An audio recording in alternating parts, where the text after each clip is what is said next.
Hello दोस्तों, कैसे हो? आपका स्वागत है त्रिपाण स्टडी सेंटर में। आज जो हम करने जा रहे हैं काफ़ी महत्वपूर्ण है। कक्षा 10वीं विज्ञान और प्रौद्योगिक चैप्टर जो है विद्युत, इसके अंतर्गत आज हम एमसीक्यू करेंगे जो कि काफ़ी महत्वपूर्ण रहेगा। और ये एमसीक्यू एनसीईआरटी बुक पे आधारित रहेगा तो ये और भी महत्वपूर्ण बन जाता है। साथ में ये जो रहेगा आपको हिंदी इंग्लिश दोनों माध्यम में रहने वाला है तो ये और भी महत्वपूर्ण बनता है। इसमें हम हर एक क्वेश्चन को एनालाइज करेंगे, समझेंगे, कैलकुलेशन करेंगे और हर एक बात को आपके समक्ष रखेंगे जो कि काफ़ी महत्वपूर्ण रहेगा। चलिए देखते हैं हमारा आज एमसीक्यू क्या है। यहाँ पर जो हम करने जा रहे हैं काफ़ी महत्वपूर्ण है। क्लास 10वीं सीबीएसई एनसीईआरटी के अंतर्गत एमसीक्यू।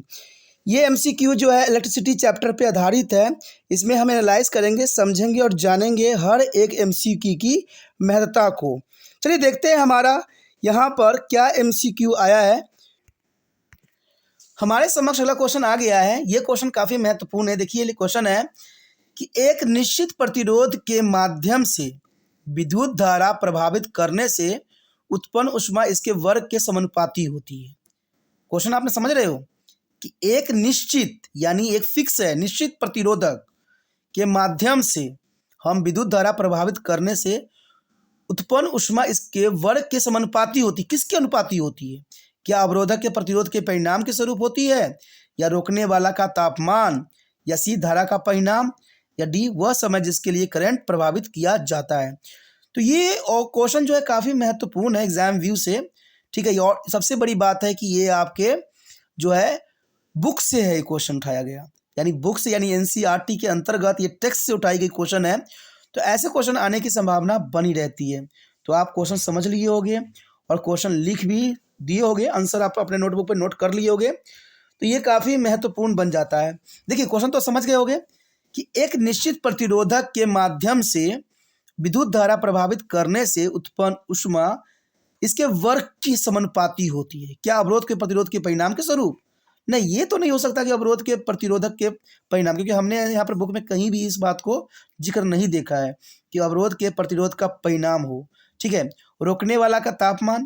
देखिए दोस्तों, यहाँ पर प्रतिरोध की बात की गई है तो रोकने वाला का तापमान तो हो नहीं सकता। इसका मतलब ये भी ऑप्शन जो है गलत यहाँ साबित हो रहा है।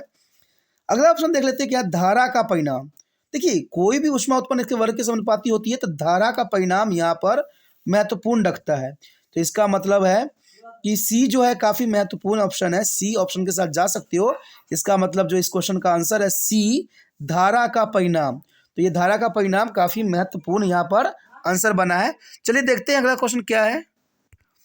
यहाँ पर हमारे समक्ष अगला क्वेश्चन आ गया है। क्वेश्चन देखिए काफ़ी महत्वपूर्ण है कि एम मीटर और वोल्ट मीटर के संबंध में दिए गए कथनों में से कौन सा सत्य है। यानी एम मीटर और वोल्ट मीटर के लिए कौन सा संबंध जो है यहाँ पर करेक्ट है। तो क्वेश्चन समझ गए होंगे कि एम मीटर और वोल्ट मीटर के संबंध में कौन सी बातें हैं जो सही है। तो देखा जाए, पहला ऑप्शन यही है कि एम मीटर को आवश्यक उपकरण के साथ श्रृंखला में वोल्टेज को समांतर में जोड़ा जाता है। यानी एम मीटर को आवश्यक उपकरण के साथ, जिस उपकरण के साथ हमने जोड़ना होता है उसे हम श्रृंखला यानी श्रेणी क्रम जो है सीरीज में जोड़ते हैं और वोल्टेज को समांतर में जोड़ा जाता है। ये पहला ऑप्शन है। दूसरा है एम मीटर और वोल्ट मीटर दोनों आवश्यक उपकरण के साथ हम इसको सीरीज में जोड़ते हैं यानी श्रेणी क्रम में जोड़ते हैं। तीसरा है वोल्ट मीटर डिवाइस के साथ जो हम श्रृंखला यानी सीरीज में जुड़ा हुआ है और एम मीटर समांतर में यानी पैरेलल में है।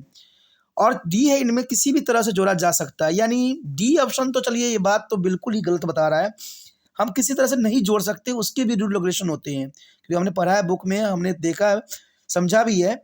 ये तो गलत ऑप्शन डी तो गलत डायरेक्ट जा रहा है कि इन किसी भी तरह से जोड़ा जा सकता है। तो आपके समक्ष जो है सिर्फ ए बी सी में ही द्वंद्व है। अगर आप थोड़ा दिमाग लगाइएगा तो आंसर जो है बहुत आसानी से आपको मिल जाएगा।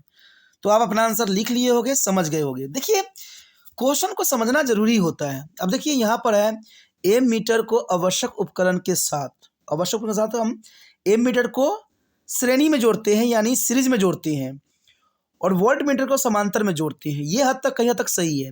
लेकिन देखा जाए, अगर हम बी ऑप्शन को देखें तो एम मीटर और वोल्ट मीटर दोनों आवश्यक उपकरणों के साथ सीरीज में जोड़ा जाता है, यानी श्रेणी क्रम में जोड़ा जाता है। ये ऑप्शन भी गलत है, दोनों को हम सीरीज में कभी नहीं जोड़ सकती, ये बात इंपॉर्टेंट है।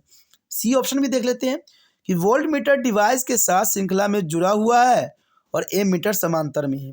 देखिए ये थोड़ा सा अटपटा सा लग रहा है कि वोल्ट मीटर जो डिवाइस है के श्रृंखला में जुड़ा हुआ है, और मैं आपको बता दूं कि वोल्ट मीटर कभी भी जो है समान यानी श्रेणी क्रम में नहीं जुड़ता है। वोल्ट मीटर हमेशा समांतर क्रम यानी पैरेलल में जुड़ता है। तो इसका मतलब ये गलत ऑप्शन उल्टा बना दिया है, ए मीटर को जो है पैरेलल में बना दिया है और वोल्ट मीटर को सीरीज में जोड़ दिया है। तो ये उल्टा बात बता रहा है, यानी बी सी भी गलत गया, डी भी गलत है। तो इसका मतलब हमारा ए ऑप्शन जो है सही है कि ए मीटर को आवश्यक उपकरण के साथ श्रृंखले में जोड़ता है यानी सीरीज में जुड़ता है। ए मीटर दोस्तों हमेशा याद रखना कि सीरीज में जुड़ता है और वोल्ट मीटर हमेशा समांतर श्रेणी में जुड़ता है। तो ये काफ़ी महत्वपूर्ण है। इस क्वेश्चन का आंसर जो है ए, ठीक है, ये आंसर काफ़ी सही है और ये ही सही है। तो आप एक के साथ जा सकते हो। चलिए देखते हैं अगला क्वेश्चन क्या है। यहाँ पर आपके समक्ष अगला क्वेश्चन आ गया होगा। देखिए ये क्वेश्चन काफ़ी इंपॉर्टेंट है और बहुत ही दिलचस्प है कि 1 घंटे में 1 किलोवाट की शक्ति द्वारा वितरित ऊर्जा की मात्रा को हम क्या कह सकते हैं। क्या कहते हैं जो 1 घंटे में 1 किलोवाट की शक्ति अगर आप ऊर्जा प्राप्त करते हो अपने घरों में तो किस नाम से पुकारते हो? क्या उसको किलोग्राम सेकेंड में कहते हो, या किलोवाट सेकेंड में, या वाट घंटा, या किलोवाट घंटा? क्वेश्चन बिल्कुल यहाँ क्लियर है और ये आम चाल की बोलियों में ही बोली जाती है, ठीक है, हम हमेशा घर में ये बोलते हैं। तो देखिए यहाँ पर बहुत ही दिलचस्प है कि 1 घंटे में 1 किलोवाट की शक्ति द्वारा वितरित ऊर्जा की मात्रा को हम क्या कहते हैं। तो आप अपना आंसर सोचिए और अपने कॉपी पे नोट कीजिए, काफ़ी महत्वपूर्ण रहेगा। अगर मैं यहाँ पर सोचूं तो देखिए यहाँ पर किलोग्राम सेकेंड, सेकेंड कभी लग नहीं रहा अटपटा आपको? सेकेंड हम कभी कहते हैं, हम तो किलोवाट आवर कहते हैं, हमेशा ऐसे कहते हैं ना। तो किलोवाट सेकेंड, किलोग्राम तो है नहीं। सबसे पहली बात तो किलोग्राम तो ऑटोमेटिक यहाँ पर कैंसिल हो जाता है, ये ऑप्शन बिल्कुल गलत गया। बी देखिए किलोवाट सेकेंड, सेकेंड यहाँ पर भी यूज़ किया गया है, तो ये भी ऑप्शन गलत है क्योंकि सेकेंड में तो हम लेते नहीं हैं। वाट घंटा ये थोड़ा सा सही लगता है लेकिन गलत है कि वाट घंटा नहीं हो सकता है। वहाँ पर हमें किलोवाट की बात की गई, क्वेश्चन में बोला गया कि 1 घंटे में 1 किलोवाट की शक्ति, तो इसका मतलब होगा डी ऑप्शन सही है, किलोवाट घंटा। किलोवाट देखिए क्वेश्चन में ही आंसर छुपा हुआ है ना, अगर किलोवाट घंटा उसने खुद ही पूछ रखा है और इसका ऑप्शन भी किलोवाट घंटा ही है, तो इसका मतलब ऑप्शन डी सही है। कहते हैं ना कहीं अगर आप अपना थोड़ा सा दिमाग लगाते हो, शांत मन से करते हो, तो हर एक क्वेश्चन जो है आसान हो जाता है। कहते हैं क्वेश्चन में ही आंसर छुपा होता है, अगर उसी क्वेश्चनों को अगर ढंग से समझते हो ना तो ऑटोमेटिक आपका आंसर सामने दिखता है। तो इसका ऑप्शन डी है, आप डी किलोवाट घंटा के साथ जा सकती हो। अगला क्वेश्चन आपके स्क्रीन पे आ गया होगा। क्वेश्चन देखिए काफ़ी महत्वपूर्ण है। क्वेश्चन है लंबाई को हम एल और क्रॉस सेक्शन को ए का तार है, दिए गए में से किसका प्रतिरोध सबसे कम होगा? लंबाई का होगा या क्रॉस सेक्शन का होगा, किसकी सबसे अधिक होगी? तो ये क्वेश्चन काफ़ी दिलचस्प है, ऐसे क्वेश्चन एग्जाम में आता है और ये एनसीईआरटी आधारित क्वेश्चन है। तो एनसीईआरटी क्वेश्चन तो और भी महत्वपूर्ण बन जाता है। आप यहाँ वहाँ भटक रहे होते, सिंपल पेपर गाइड उठा उठा के एमसीक्यू क्वेश्चन कर रहे होती हो, लेकिन एग्जामिनर जो है सारे के सारे जो है आपके टेक्स्ट बुक से उठा कर दे देता है, तो आपकी सारी मेहनत धरा के धरा रह जाता है और कोई बच्चा सोचता भी नहीं है कि सारे जो थे एनसीईआरटी से ही होता है। और मैं भी एनसीईआरटी को ही फॉलो करता हूँ, एनसीईआरटी के लाइन टू लाइन बच्चों को समझाता हूँ, जो कि काफ़ी महत्वपूर्ण रहता है और आपके समक्ष एनसीईआरटी के ही लाइन यहाँ पर लाया जाता है जो काफ़ी महत्वपूर्ण है। क्वेश्चन समझ गए होगे और आप लिख भी लिए होगे, इतना विश्वास है मुझे। देखिए लंबाई अगर एल है और क्रॉस सेक्शन ए है, कतार है, दिए गए में से किसका प्रतिरोध सबसे कम होगा? लंबाई का होगा कि क्रॉस सेक्शन का होगा? देखिए ए ऑप्शन बोलता है लंबाई दुगना हो जाएगा, इसके कारण क्षेत्रफल आधा रह जाएगा, यानी एरिया जो होगा आधा हो जाएगा। बी बोलता है लंबाई 3 गुना हो जाएगा, क्षेत्रफल दुगनी हो जाएगी। और सी लंबाई आधी और क्षेत्रफल दुगनी हो जाएगी। या डी बोलता है मूल तार पे डिपेंड करेगा। अब देखिए क्वेश्चन यहाँ पर काफ़ी महत्वपूर्ण है, क्वेश्चन यहाँ पर काफ़ी इंपॉर्टेंट है क्योंकि एनसीईआरटी आधारित है, तो क्वेश्चन इंपॉर्टेंट है। मैं जैसे जनरल सी बात बता दूं कि मूल तार पर तो निर्भर नहीं करेगी, ये तो बिल्कुल गलत है, यानी डी ऑप्शन बिल्कुल गलत है, ऐसा तो होना संभव नहीं है क्योंकि लंबाई और क्रॉस सेक्शन का यानी एरिया का प्रभाव तो जरूर पड़ेगा, प्रभाव जरूर पड़ता है क्योंकि जितने भी तार को हम क्रॉस सेक्शन करते हैं उतना ही तार पे जो है वोल्टेज जो है ड्रॉपेट हो जाती है। तो ये बात काफ़ी इंपॉर्टेंट है। और जितनी लेंथ होगी तार की, आपने देखा ही होगा कि मान लीजिए आप एक पाइप होता है, बहुत लंबी पाइप होती है और पानी के जो है नल आप खोल देते हो, तो वो पानी को बाहर पहुंचने में कितना टाइम लग जाता है, लगता है कि नहीं। पर मान लीजिए वो तार छोटा होता है, यानी पाइप छोटा होता है, और आप पाइप जैसे ही खोलते हो, कैसे फटक से पानी पहुंच जाता है। तो यानी जितनी लंबाई होगी उतनी ही यहाँ पर प्रतिरोध जो है रहेगी। तो कम प्रतिरोध किस कारण लगेगा, तो यहाँ पर पहला है लंबाई दुगनी कर देने से क्षेत्रफल आधा होगा। तो ये ऑप्शन तो गलत है, क्योंकि लंबाई दुगनी करने से कम कैसे हो सकता है, देखिए प्रतिरोध सबसे कम कैसे रहेगा। ठीक है, लंबाई 3 गुना कर दिया जाए, ये तो और भी ऑड की बात बता रहा है, और क्षेत्रफल दुगना कर दिया जाए। देखिए ये दुगना और 3 गुना की बात कर रहा है, ये तो होना संभव नहीं है। ऑप्शन सी देखा जाए तो लंबाई आधी और क्षेत्रफल दुगनी, हाँ ये हो सकता है। अगर क्षेत्रफल हम दुगनी कर दें या लंबाई आधी कर दें तब कम हो सकता है, क्योंकि ये सही है। अगर मान लीजिए किसी कोई पाइप है, अगर जितना पाइप का अगर क्षेत्रफल होगा, जितनी क्षेत्रफल होगा उतना ही जो है बहुत टाइमिंग लगेगी उसको पानी आने में। जैसे मान लो एक नाला है, नाले में अगर पतली नाली है तो पानी फटाक से पहुंच जाएगा आपके पास। अगर नाली मोटी है, बड़ी है, दुगनी है, तो उसको पहुंचने में बहुत समय लग जाएगा। तो यही तो क्वेश्चन हमसे पूछा था, दिए गए में किसका प्रतिरोध सबसे कम होगा। तो लंबाई आधी कर दे जाए और क्षेत्रफल दुगना, क्षेत्रफल जितना दुगना कीजिएगा क्षेत्रफल दुगना रहेगा, तो ये प्रॉब्लम आएगी। तो इसका मतलब ऑप्शन सी सही है। आप ऑप्शन सी के साथ जा सकते हो, जो कि काफ़ी महत्वपूर्ण है और काफ़ी ज़रूरी भी है। चलिए देखते हैं अगला क्वेश्चन क्या है। अगला क्वेश्चन हमारे समक्ष आ गया है, ये क्वेश्चन काफ़ी महत्वपूर्ण है। क्वेश्चन है कि विशिष्ट प्रतिरोध दिए गए मापदंडों में किस पर निर्भर करता है। एक विशिष्ट प्रतिरोध जो होती है वो किस मापदंड पर जो है निर्भर करता है, किस बेस पे कार्य करता है। क्या ए तार की लंबाई पे, बी तार के क्षेत्रफल पे, या सी इसमें से करंट प्रभावित हो रहा है उस पे, या डी तापमान पे। क्वेश्चन काफ़ी आसान है, सरल है, आप इसका आंसर बहुत ही आसानी से दे सकते हो। तो आप अपने नोटबुक पे इसको नोट कीजिए, फिर भी मैं समझाता हूँ। देखिए क्या है क्वेश्चन, बोला है यहाँ पर क्लियर कि विशिष्ट प्रतिरोध यानी स्पेशल प्रतिरोध यानी कंडक्टिविटी दिए गए मापदंड में किस पर निर्भर करेगा। तो जर्नल सी बात है, तार की लंबाई पे तो निर्भर नहीं करेगा, ये तो बात सही है कि तार की लंबाई पे निर्भर नहीं करेगा, ये गलत है।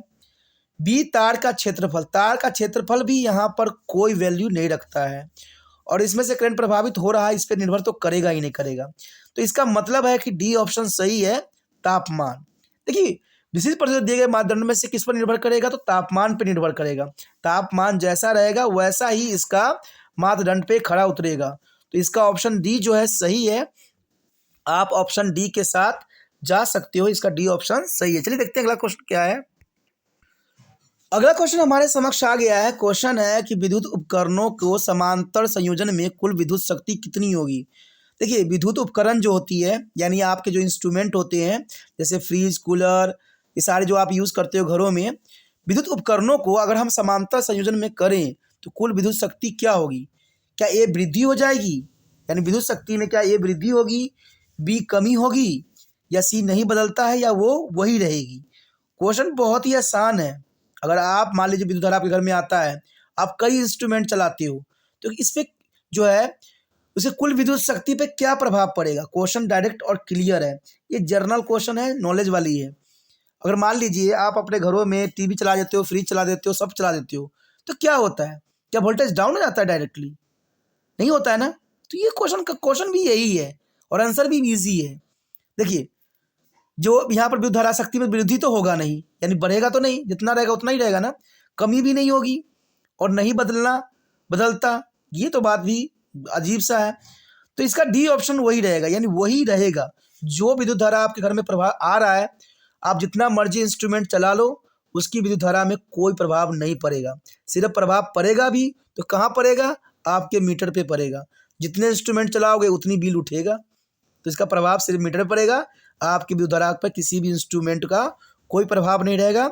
यानी डी ऑप्शन सही है, प्रभाव वही रहेगा, तो वही रहेगा। ये काफ़ी महत्वपूर्ण आंसर इसका बन जाता है। चलिए देखते हैं अगला क्वेश्चन क्या है। अगला क्वेश्चन हमारे समक्ष आ गया है। क्वेश्चन काफ़ी महत्वपूर्ण है कि चार्ज कैसे प्रभावित होगा, जो चार्ज होता है वो कैसे प्रभावित होगा विद्युत में। यानी चार्ज कैसे प्रभावित होगा? ए, उन्हें गर्म करके होगा प्रभावित। बी, संभावित अंतर लागू करके यानी पोटेंशियल डिफरेंस को लागू करके किया जा सकता है, या इन दोनों का, इनमें से कोई नहीं। बात तो यहाँ पर क्वेश्चन क्लियर है कि चार्ज कैसे प्रभावित होगा। ठीक है, चार्ज कैसे प्रभावित हो सकता है? देखिए, इनमें से कोई नहीं की तो बात होगी नहीं, क्योंकि इसमें से दोनों बात काफ़ी महत्वपूर्ण यहाँ बताई गई है। सी दोनों तो हो नहीं सकती, यानी सी डी तो ऑलरेडी एलिमिनेट हो गया। तो ये आपके पास या सिर्फ यहाँ पर द्वंद्व रहा ए और बी में। तो आप ए और बी में देखिए कौन सा ऑप्शन सही हो सकता है। तो आप अपना आंसर जो है नोट कर चुके होंगे। यहाँ पर देखा जाए तो बात यहाँ क्लियर है कि चार्ज कैसे प्रभावित होगा। देखिए, उनमें गर्म करके तो होगा नहीं। अगर मान लीजिए वायर को अगर आप गर्म कर दोगे तो क्या ये इसमें चार्ज प्रभावित होने लग जाएगा? ऐसा कभी हुआ है क्या? तो इसका ए ऑप्शन तो बिल्कुल ही गलत है। तभी मैंने कहा था ना कि इनमें से जो दोनों को, तो चलिए सी तो पहले ही एलिमिनेट हो गया था, कि उन्हें गर्म करके कहाँ से हो सकता है? कोई चीज़ को अगर गर्म करोगे तो क्या विद्युत धारा प्रभावित होने लग जाता है? संभव ही नहीं है। तो यहाँ पर सबसे इंपॉर्टेंट रखता है चार्ज समान संभावित अंतर यानी पोटेंशियल डिफरेंस लागू करके। और पोटेंशियल डिफरेंस जितनी रहेगी यानी संभावित अंतर रहेगा, उतना ही चार्ज प्रभावित होगा। तो इसका मतलब है कि ऑप्शन बी सही है। इसका संभावित अंतर लागू करके जो है हम चार्ज को प्रभावित कर सकते हैं। चलिए देखते हैं अगला क्वेश्चन क्या है। अगला क्वेश्चन हमारे समक्ष आ गया है। क्वेश्चन क्लियर है कि निम्नलिखित में से कौन विद्युत धारा की एसआई इकाई है? क्वेश्चन समझ गए होंगे। ये बहुत ही इजी है, बहुत ही आसान है कि निम्नलिखित में से कौन विद्युत धारा की एसआई इकाई है। मैं आपको एक बात बता दूं कि जब भी जो है सीबीएसई क्वेश्चन पूछता है ना, तो वो काफ़ी महत्वपूर्ण रह जाता है। जब भी कोई भी एग्ज़ाम हो, कोई भी कॉम्पिटिटिव एग्ज़ाम हो, क्वेश्चन डायरेक्ट पूछी जाती है और आप इसी में उलझ जाते हो क्योंकि आपने कभी पढ़ा नहीं हुआ होता है। तो यहाँ क्वेश्चन देखिए डायरेक्ट है कि निम्नलिखित में से कौन विद्युत धारा एसआई इकाई है? विद्युत धारा की एसआई इकाई क्या होती है? क्या उसे ओम कहते हैं, या इसे एम्पियर कहते हैं, या इसे वोल्ट कहते हैं, या फैराडे कहते हैं? काफ़ी महत्वपूर्ण है। तो आप अपना आंसर जो है चूज़ कर सकते हो, कलेक्ट कर सकते हो, क्योंकि आपने भी पढ़ा होगा कि विद्युत धारा की एसआई इकाई क्या है, और कई बार एग्जाम में भी पूछे गए हैं ऐसे क्वेश्चन। तो क्वेश्चन क्लियर है। देखिए, जिसको पता होगा वो डायरेक्ट आंसर बताएगा। ठीक है, इसमें आंसर कुछ भी नहीं सोचने वाली। हम विद्युत धारा को जो है एम्पियर से जो है रिप्रेजेंट करते हैं, यानी विद्युत धारा का सही यूनिट जो होती है वो एम्पियर होता है। यानी बी ऑप्शन यहाँ पर सही है। बी जो है एम्पियर। तो ये ऑप्शन आपका सही है, आप बी ऑप्शन के साथ जा सकते हो। चलिए देखते हैं अगला क्वेश्चन क्या है। देखिए, अगला क्वेश्चन भी काफ़ी हद तक आसान है कि संभावित अंतर यानी पोटेंशियल डिफरेंस मापने की इकाई क्या है? पोटेंशियल डिफरेंस जो आप नापते हो उसकी इकाई क्या है? यानी संभावित अंतर मापने की इकाई क्या है? उसे हम क्या कहते हैं? क्या हम उसको वाट से मापते हैं, क्या उसे हम ओम से मापते हैं, या वोल्ट से मापते हैं, या किलोवाट आवर से मापते हैं? तो ये काफ़ी महत्वपूर्ण है। जिन बच्चों को पता होगा कि संभावित अंतर जो होती है उसको हम कैसे मापते हैं, विभवांतर को कैसे मापते हैं, तो यहाँ पर आपके समक्ष ऑप्शन है, आप अपना ऑप्शन चूज कर सकते हो। देखिए, समांतर को जो है विभवांतर को हम नापने की एक ही हम प्रोसीजर यूज़ करते हैं, वॉट। वोल्ट जो होती है वोल्ट से ही हम नापते हैं। तो इसका ऑप्शन जो है सी सही है। यानी विभवांतर मापने की इकाई जो होती है वो वोल्ट होती है। यहाँ पर आपको अगर लग रहा होगा विभवांतर यानी दो अंतर अलग वर्ड हो गया है, तो पोटेंशियल डिफरेंस जो है इसको कहते हैं, और इसका जो है सी ऑप्शन सही है। देखा जाए दोस्तों, यहाँ पर हमने बहुत ही महत्वपूर्ण बातों पर डिस्कस किया। हमने सारे क्वेश्चन को बहुत ही इंटरेस्टिंग वे पे जो है सोल्यूशन किया, जो कि काफ़ी महत्वपूर्ण लगता है एग्जाम व्यू से। अगर आपको समझ में आया, अच्छा लगा और चाहते हो कि और भी आपके लिए त्रिपान सेंटर इसी तरह से वीडियो लाता रहे, इसी से आपके जो है हेल्प करता रहे, तो जितना हो सके इस वीडियो को शेयर जरूर कीजिए। शेयर कीजिएगा तभी दूसरे बच्चों का केयर होगा, क्योंकि शेयर करने के लिए कुछ नहीं करना होता है, यूट्यूब से लिंक को कॉपी करना है और व्हाट्सएप स्टेटस पर लगा देना है। पहली बार मेरे चैनल पे आए हो, पहली बार वीडियो देख रहे हो, समझ में आ रहा है, अच्छा लग रहा है और चाहते हो कि और भी वीडियो आपको इसी प्रकार प्राप्त होता रहे समय समय पर, तो जर्नल सी बात है, सब्सक्राइब कीजिए। सब्सक्राइब कीजिएगा तो ये आपके लिए काफ़ी महत्वपूर्ण बन जाता है, क्योंकि त्रिपान स्टडी सेंटर 8th क्लास से लेकर MA तक के बच्चों के लिए काफ़ी महत्वपूर्ण प्लेटफॉर्म तैयार किया हुआ है। यहाँ पर आप प्ले लिस्ट में देख सकते हो कि 8th क्लास से लेकर MA तक के बच्चों के लिए सारे वीडियो उपलब्ध हैं। तो एक बार अगर आप त्रिपान स्टडी सेंटर से जुड़ जाइएगा, कई सालों तक जुड़ते रहिएगा, क्योंकि यहाँ पर आपको ग्रेजुएशन भी होगा, मास्टर भी हो जाएगा। तो यही काफ़ी महत्वपूर्ण बात है, इसलिए सोचिए नहीं, विचार न कीजिए, अभी त्रिपान सेंटर के साथ जुड़िए।